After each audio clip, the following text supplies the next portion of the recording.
Hi ಎಲ್ರಿಗೂ ನಮಸ್ಕಾರ. Welcome back to my YouTube channel. ಸಂಜೆ ಆಫೀಸ್ ಮುಗಿಸ್ಕೊಂಡು ಬರ್ತಾ ಫ್ರೆಶ್ ಆಗಿರೋ ಹಾಗಲಕಾಯಿ ಸಿಕ್ತು ಅಂತ ಹೇಳಿ ಹಾಗಲಕಾಯಿನ ತೊಗೊಂಡು ಬಂದಿದ್ದೀನಿ. ಹಾಗಲಕಾಯಿ ಗೊಜ್ಜು ಮತ್ತು ಚಪಾತಿ ಮಾಡೋಣ ಇವತ್ತು ಊಟಕ್ಕೆ ಅಂತ ಹೇಳಿ. ಆ್ಯಂಡ್ ನಿನ್ನೆ ಊಟಕ್ಕೆ ಅಕ್ಕಿ ರೊಟ್ಟಿ ಮಾಡಿದ್ದೆ. ಸೊ ಆ ವಿಡಿಯೋ ಕೂಡ ಶೇರ್ ಮಾಡಿದ್ದೀನಿ ಯೂಟ್ಯೂಬಲ್ಲಿ, ಚೆಕ್ ಮಾಡಿ. ಸೊ ಇಲ್ಲಿ ಆಲ್ಮೋಸ್ಟ್ ಒಂದು 1/4 kg ಅಷ್ಟೇ ತೊಗೊಂಡು ಬಂದಿದ್ದು ಇಬ್ಬರಿಗಲ್ವಾ. ಸೊ ಚೆನ್ನಾಗಿ ಕಟ್ ಮಾಡಿಟ್ಟಿದ್ದೀನಿ ಸಣ್ಣದಾಗಿ. ಆ್ಯಂಡ್ 2 ಈರುಳ್ಳಿ ಕಟ್ ಮಾಡ್ಕೊಂಡಿದ್ದೀನಿ, 2 ಟೊಮೊಟೊ ಕಟ್ ಮಾಡಿದ್ದೀನಿ. ಆ್ಯಂಡ್ ಒಗ್ಗರಣೆಗೆ ಸ್ವಲ್ಪ ಕಡಲೆಬೇಳೆ ಕೂಡ ಎತ್ತಿಟ್ಕೊಂಡಿದ್ದೀನಿ.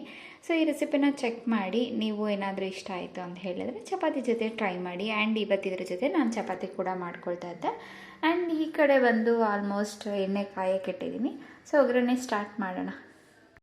ಮತ್ತು ಒಗ್ಗರಣೆಗೆ ಸ್ವಲ್ಪ ಸಾಸಿವೆ ಮತ್ತು ಜೀರಿಗೆ ಕಡಲೆಬೇಳೆ ಹಾಕ್ಕೊಂಡು ಚೆನ್ನಾಗಿ ಫ್ರೈ ಮಾಡ್ಕೊಳ್ತಾ ಇದ್ದೀನಿ. ಸೊ ಅದಾದ ನಂತರ ಹಚ್ಕೊಂಡಿರೋ ಈರುಳ್ಳಿ ಮತ್ತು ಟೊಮೊಟೊನೂ ಕೂಡ ಹಾಕಿ ಚೆನ್ನಾಗಿ ಫ್ರೈ ಮಾಡಿ 1-2 ನಿಮಿಷ ಫ್ರೈ ಮಾಡಿದ ತಕ್ಷಣವೇ 1 ಟೇಬಲ್ ಸ್ಪೂನಷ್ಟು ಉಪ್ಪನ್ನ ಹಾಕ್ಕೊಳ್ತಾ ಇದ್ದೀನಿ. ಆ್ಯಂಡ್ ಇದನ್ನು ಕೂಡ ಚೆನ್ನಾಗಿ ಮಿಕ್ಸ್ ಮಾಡಿ ಹಚ್ಚಿರೋ ಹಾಗಲಕಾಯಿನೂ ಕೂಡ ಹಾಕ್ಕೊಂಡು ಆ್ಯಂಡ್ ಅದಕ್ಕೆ ಇನ್ನೊಂದು ಸ್ವಲ್ಪ ಉಪ್ಪನ್ನ ಸೇರಿಸ್ತಾ ಇದ್ದೀನಿ.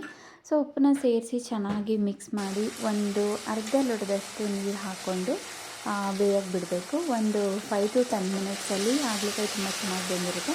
ಆ್ಯಂಡ್ ಅದಾದಮೇಲೆ ಅಲ್ಲಿ ಏನು ಸಾಂಬಾರು ಪೌಡರ್ ಇರುತ್ತೆ, ಸೊ ಅದೇ ಸಾಂಬಾರು ಪೌಡರ್ನ ಇಲ್ಲಿ ನಾನು ಖಾರಕ್ಕೆ ಬಳಸ್ತಾ ಇರೋದು. ಅಥವಾ ಧನಿಯಾ ಖಾರದ ಪುಡಿ ಬಳಸಿದ್ರೂ ಆಗುತ್ತೆ, ಅಥವಾ ಮನೆಯಲ್ಲಿ ಸಾಂಬಾರು ಪುಡಿ ರೆಡಿ ಮಾಡಿರ್ತೀವಲ್ವ, ಸೊ ಅದನ್ನಾದರೂ ಬಳಸಿದ್ರೆ ಆಗುತ್ತೆ. ನಿಮ್ಮ ಕನ್ವೀನಿಯೆಂಟ್ ಹೇಗೆ ಅನಿಸುತ್ತೆ ಹಾಗೆ ಮಾಡಿ. ನಾನು ಮನೇಲಿ ಮಾಡ್ಕೊಂಡಿರೋ ಸಾಂಬಾರು ಪುಡಿನೇ ಯಾವಾಗಲೂ ರೆಗ್ಯುಲರಾಗಿ ನಾನು ಇದನ್ನೇ ಜಾಸ್ತಿ ಬಳಸೋದು. ಸೊ ಸಾಂಬಾರು ಪುಡಿನ 1 ಟೇಬಲ್ ಸ್ಪೂನಷ್ಟು ತೊಗೊಂಡಿದ್ದೀನಿ, ಖಾರ ಮೀಡಿಯಮ್ ಆಗಿರಲಿ ಅಂತ. ಸೊ ಇದನ್ನು ಕೂಡ ಹಾಕಿ ಒಂದು 2-3 ನಿಮಿಷ ಚೆನ್ನಾಗಿ ಫ್ರೈ ಮಾಡಿದ್ರೆ ಹಾಗಲಕಾಯಿ ಗೊಜ್ಜು ಬೇಗ ರೆಡಿ ಆಗುತ್ತೆ.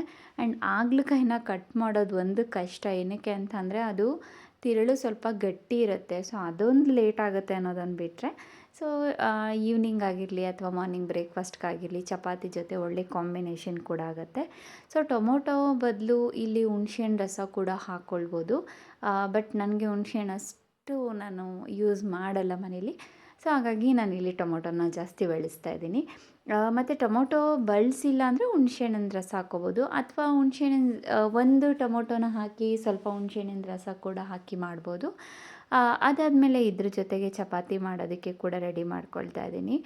ಸೊ ಚಪಾತಿ ಹಿಟ್ಟು ಕಲಸಿಟ್ಟು ಒಂದು 10 ಮಿನಿಟ್ಸ್ ಬಿಟ್ಟು ಚಪಾತಿನ ಬೇಯಿಸ್ಕೊಂಡ್ರೆ ಆಯಿತು. ಇವತ್ತು ಮಾಡಿರೋ ಪಲ್ಯಗೆ ಸ್ವಲ್ಪ ಆಯಿಲ್ ಜಾಸ್ತಿ ಆಗಿಬಿಟ್ಟಿತ್ತು.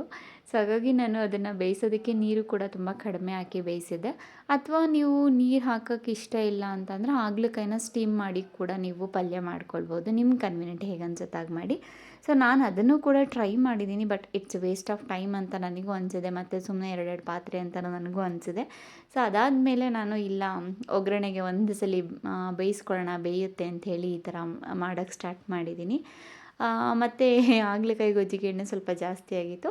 ಸೊ ಹಾಗಾಗಿ ಚಪಾತಿನೂ ಕೂಡ ಡ್ರೈ ಆಗಿ ಮಾಡ್ಕೊಳ್ತಾ ಇದ್ದೀನಿ. ಅಂದರೆ ಕಲಸೋದಕ್ಕೆ ಮಾತ್ರ 1 ಟೇಬಲ್ ಸ್ಪೂನಷ್ಟು ಆಯಿಲ್ ಹಾಕ್ಕೊಂಡಿದ್ದೆ ಕಲಸೋದಕ್ಕೆ.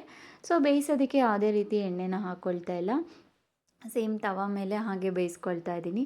ಸೊ ಇದಾಗಿತ್ತು ಇವತ್ತಿನ ಊಟ, ಚಪಾತಿ ಮತ್ತು ಹಾಗಲಕಾಯಿ ಪಲ್ಯ. ಆ್ಯಂಡ್ ಇದೇ ಥರ ನಾನು ನೈಟ್ ಟೈಮು ಏನು ಮಾಡ್ಕೊಳ್ತೀನೋ ಅದನ್ನು ಕೂಡ ಯೂಟ್ಯೂಬಲ್ಲಿ ಶೇರ್ ಮಾಡೋಣ ಅಂತ ಇದ್ದೀನಿ. ಯಾಕಂದರೆ ಮಾರ್ನಿಂಗ್ ಟೈಮಲ್ಲಿ ಆಫೀಸಲ್ಲಿ ಒಂದೊಂದು ದಿನ ಬ್ರೇಕ್ಫಾಸ್ಟ್ ಮಾಡ್ತೀವಿ, ಒಂದೊಂದು ದಿನ ಹೋಟ್ಲ ಮೇಲೆ ಡಿಪೆಂಡ್ ಆಗಿರ್ತೀವಿ. ಸೊ ಬೆಳಗ್ಗೆ ಆಲ್ಮೋಸ್ಟ್ ಅಪ್ಲೋಡ್ ಮಾಡೋದಕ್ಕಿಂತ ಈವ್ನಿಂಗ್ ಟೈಮಲ್ಲಿ ಅಪ್ಲೋಡ್ ಮಾಡಿದ್ರೆ ನನಗೆ ಈವ್ನಿಂಗ್ ಟೈಮಲ್ಲಿ ಜಾಸ್ತಿ ಟೈಮ್ ಸಿಗೋದ್ರಿಂದ, ಸೊ ಈವ್ನಿಂಗ್ ರೆಸಿಪೀಸ್ನ ಮನೇಲಿ ಏನೇನು ಮಾಡ್ಕೊಳ್ತೀನಿ ಊಟ ಅದನ್ನು ಮಾತ್ರ ನಾನು ಯೂಟ್ಯೂಬಲ್ಲಿ ಶೇರ್ ಮಾಡ್ತೀನಿ. ಸೊ ಮಾರ್ನಿಂಗು ಟೈಮ್ ಇತ್ತು ಅಂತ ಹೇಳಿ ಮಾಡಿದ್ರೆ ಅದನ್ನು ಕೂಡ ಶೇರ್ ಮಾಡ್ತೀನಿ. ಸೊ ಆಲ್ಮೋಸ್ಟ್ ನನ್ನ ಯೂಟ್ಯೂಬ್ ಚಾನಲ್ಲಿ ನೈಟ್ ಡಿನ್ನರ್ ರೆಸಿಪೀಸ್ ಮಾತ್ರನೇ ಬರುತ್ತೆ. ಆ್ಯಂಡ್ ಏನಾದರೂ ಪರ್ಚೇಸ್ ಮಾಡಿದರೆ ಸೊ ಪರ್ಚೇಸಿಂಗ್ ವಿಡಿಯೋ ಕೂಡ ಬರುತ್ತೆ. ಸೊ ಯಾರ್ಯಾರು ನನ್ನ ಚಾನಲ್ನ ನೋಡ್ತಾ ಇದ್ದೀರಾ ಎಲ್ರಿಗೂ ತುಂಬ ಥ್ಯಾಂಕ್ ಯು. ಆ್ಯಂಡ್ ಹೀಗೆ ಸಪೋರ್ಟ್ ಮಾಡಿ ನನ್ನ ಚಾನಲ್ಗೆ. Thank you.